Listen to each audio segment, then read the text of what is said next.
Bonsoir à toutes et à tous. Merci de faire de Télémétropole votre choix à l'heure de Métro News. Heureuse, vraiment heureuse de vous retrouver ce soir. Après quelques semaines de vacances, vous m'avez manqué. Je tiens à adresser mes sincères remerciements à Cam Stefanopoulou qui a assuré la présentation de ce journal avec professionnalisme durant mon absence. Et en ce début d'année, permettez-moi de vous adresser mes meilleurs vœux que 2026 soit pour chacun de vous et pour notre cher pays une année de paix et de toutes sortes de bénédictions. Merci de votre fidélité. Voici les titres de ce jeudi 15 janvier 2026. Des affrontements ont éclaté entre les forces de l'ordre et des bandits armés au centre-ville de Port-au-Prince, notamment dans les rues Chavannes et Magloire-Amboise. Les forces de l'ordre tentaient de dégager des barricades érigées sur ces axes stratégiques. Plus de 5800 personnes ont été déplacées depuis vendredi à raison des violences armées dans plusieurs quartiers de Port-au-Prince. Selon l'Organisation internationale pour les migrations, OIM, la majorité a trouvé refuge auprès de familles d'accueil, tandis qu'une minorité s'est installée sur des sites déjà occupés par des personnes déplacées internes. Également à la une de ce jeudi, le Rassemblement national des forces organisées appelle à la création d'une commission réunissant l'OPC, Religion pour la paix et la Fédération des barreaux. L'objectif est d'assurer un arbitrage à partir des propositions de sortie de crise et éviter l'échec des initiatives unilatérales.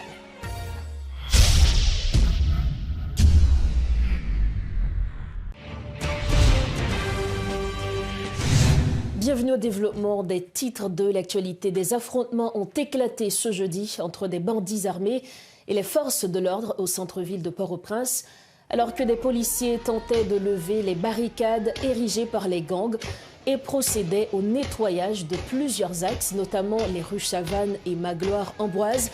Il convient de souligner que des opérations de nettoyage sont également menées dans d'autres zones où la PNH a récemment conduit des interventions armées contre les gangs, notamment à Gressier et au bas de Delma. À Gressier, les membres de la population ne cachent pas leur satisfaction à la suite de ces opérations policières. Les violences armées survenues depuis vendredi dans la capitale, Port-au-Prince, notamment dans les quartiers de Bel-Air, Wharf-Jérémie, de la Saline, Delma 2, Saint-Martin et Tokyo, ont contraint 5836 personnes, soit 1635 ménages à fuir ces zones, révèle l'Organisation internationale pour les migrations, OIM. La majorité des personnes déplacées, 86%, ont trouvé refuge auprès de familles d'accueil, tandis que 14% se sont installés sur 2 sites qui hébergeaient déjà des personnes déplacées internes avant ces récents événements violents de début janvier 2026. Parmi les zones d'accueil, 42% des personnes déplacées se sont réfugiées dans la municipalité de Port-au-Prince, 29% à Delma et 28% à Cité-Soleil au nord de la capitale. Autre dossier, le Rassemblement national des forces organisées propose la mise sur pied d'une commission de médiation composée de différentes institutions, notamment l'OPC, Religion pour la paix et la Fédération des barreaux. Cette commission aurait pour mission d'assurer un arbitrage à partir de l'ensemble des propositions de sortie de crise formulées par divers acteurs. Sans la prise en compte des propositions de ces acteurs, toute initiative visant le remplacement du CPT risque d'essuyer des échecs, préviennent les membres de ce rassemblement. Suivez ce compte-rendu de Richie Fortuné. Après les nombreuses réactions ayant suivi son accord pour devenir médiateur dans la quête d'une solution commune pour l'après-7 février, l'évêque Pierre-André Dumas s'est officiellement retiré. Alors que la question se pose de savoir qui jouera ce rôle, qui a encore pris de l'importance face à l'afflux des propositions politiques, le Rassemblement national des forces organisées préconise une commission constituée de différentes institutions apolitiques dans le but de faire progresser les discussions à l'approche de la fin du mandat du Conseil présidentiel de transition. Personnalité qui a fait partie du comité de médiation, ça, tout dialogue inclusif, ça, c'est des personnalités qui mettent ça au blé, ils n'ont pas de l'élection, ils n'ont pas de parti politique. L'on prend, par exemple, le religion pour la paix, ou pas capable de dire religion pour la paix dans l'élection. l'on prend le président de la Cour de cassation et qui joue le rôle aussi président du CSPJ, pour pas dire c'est le monde qui prend l'élection, pour pas dire c'est le monde qui est dans le parti politique. C'est le monde, c'est des personnalités neutres liées. Pour prendre le général en chef des forces armées d'Haïti, de toute façon, c'est seule institution qui aurait été clouée en dedans ni Constitution 87, ni Constitution 87 amendée. L'idée, selon le Rassemblement national, est de recueillir l'ensemble des documents, propositions et initiatives issues des groupes organisés afin d'en faire une synthèse. Sans consensus large, toute initiative visant à remplacer le Conseil présidentiel et le gouvernement risque d'essuyer un échec dès le départ, prévient l'ancien député Arodon Bien-Aimé, membre du Rassemblement.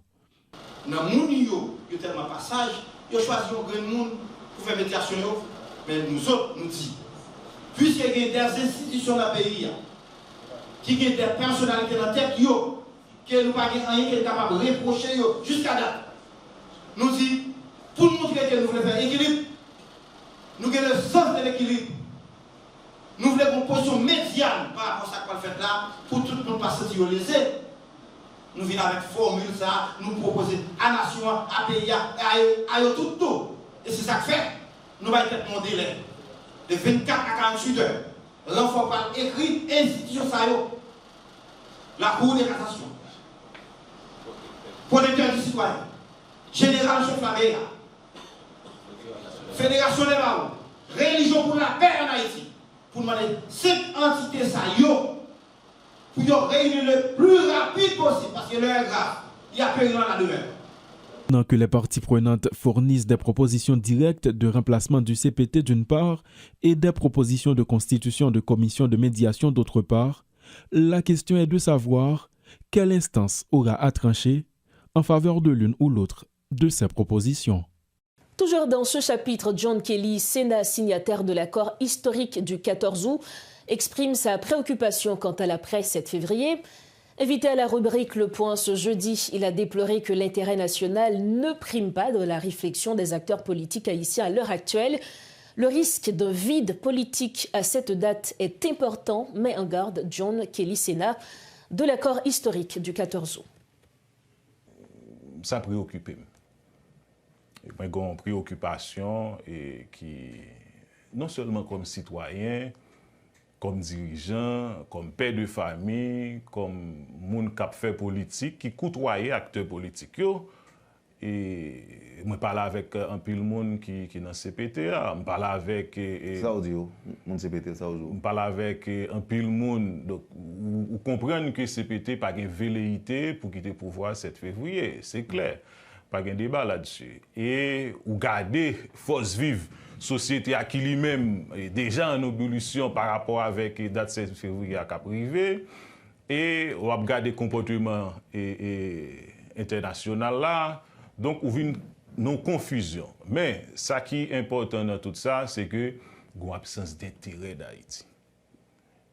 Et c'est ça qui est préoccupation PAM, c'est ma préoccupation, c'est inquiétude PAM. Et c'est ça que fait dans tout acteur que nous rencontrons, nous dit, on fait effort pour nous mettre intérêt pays en vent. Et ça qui est capable d'arriver, scénario possible, qui est capable d'arriver, ou pas arriver dans une situation côté que si pas un dépassement de soi au niveau des acteurs politiques, au niveau des pôles politiques, des espaces de réflexion, côté que il y a un positionnement vers la Cour de cassation, alors que dans la Cour de cassation, on joue 4-5 cours de cassation. Il y a chaque président. Ou gagne deux personnes qui, tant que nous-mêmes au niveau accord historique 14 qui comprennent la nécessité pour que nous gagnions une personnalité qui est capable de conduire et transition. Donc, schéma, comment est-ce que n'importe qui que nous choisissons ou bien nous réfléchi, il y a des gens qui posé problème. Et où arriver dans un scénario côté que le temps pas favorable avec toute dynamique ça et le ça, où arrivé 7 février, il y a un constat du CPT. Et qui allait, et puis... Nous pas parés pour nous remplacer. Et puis nous pas parés pour nous remplacer. Le ministère de la Planification et de la Coopération externe a procédé au lancement de la 2e édition du Forum des organisations non gouvernementales ce jeudi 15 janvier. Cette activité a été l'occasion pour la ministre de la Planification, Marie-Kathleen Floristal, de plaider en faveur d'une aide internationale transparente et complémentaire aux actions de l'État. Ce forum, d'une durée de 2 jours, vise notamment à favoriser une meilleure coordination de l'aide humanitaire sur le terrain, tout en consolidant les relations entre les entités publiques et les ONG. C'est un reportage de Gerbijan et de Claude Désir. La crise humanitaire en Haïti dépasse toute mesure. Sur le plan politique, social, économique, depuis plusieurs années à tous les niveaux, les défis se multiplient. Dans ce vaste chantier de crise perpétuelle, il y a d'un côté les actions menées par l'État et de l'autre celles menées par les ONG. 2 entités distinctes qui opèrent parfois selon des stratégies divergentes, d'où ce forum pour mieux coordonner l'aide. Afin de parvenir à une meilleure cohérence, toutes les entités publiques doivent s'impliquer, réclame la ministre du Plan, Marie-Kathleen Floristal. Nous devons assurer le rôle stratégique de coordonner, de garantir la cohérence de l'action publique. Quand je dis nous, je ne parle pas seulement du ministère de la Planification. Je parle à mes collègues des ministères sectoriels. Car seuls nous ne pouvons pas le faire. Nous avons le devoir de reconnaître les ONG, de suivre leur action, de leur donner des franchises, etc., etc. Mais nous ne pouvons pas faire notre travail si les ministères sectoriels ne nous accompagnent pas.